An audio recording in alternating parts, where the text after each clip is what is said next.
तुम्हाला पण माझ्यासारखाच नेहमी तोच एक वाटाणा भात खाऊन कंटाळा आला असेल तर बनवा झटपट असा मटकी भात.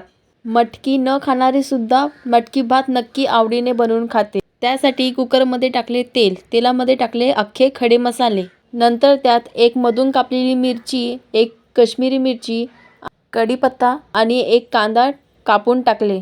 मीठ टाकून परतून घेतले. कांदा परतून झाल्यावर त्यात अद्रक लसूण ठेचून टाकले. नंतर बारीक कापलेलं टोमॅटो टाकून परतून घेतले. त्यात चमचाभर हळदी पावडर, 1 चम्मच आगरी मसाला आणि अर्धा चम्मच काश्मीरी पावडर, अर्धा चम्मच धना पावडर आणि अर्धा चम्मच जिरा पावडर टाकून परतून घेतले. नंतर त्यात मोड आलेली मटकी सोडली आणि मिक्स करून घेतली. मिक्स केल्यावर त्यात स्वच्छ धुतलेले तांदूळ टाकले. मिक्स करून 2 मिनिटांसाठी झाकण ठेवले. नंतर 2 मिनिटांनी झाकण काढल्यावर त्यात गरजेनुसार गरम पाणी टाकले. लगेचच त्यात 2 चम्मच तूप घालून थोडंसं लिंबू पिळून चवीनुसार मीठ टाकून मिक्स करून घेतले आणि 3 शिट्या काढून घेतल्या कुकरच्या. आणि झटपट असा आपला मटकी भात तयार आहे.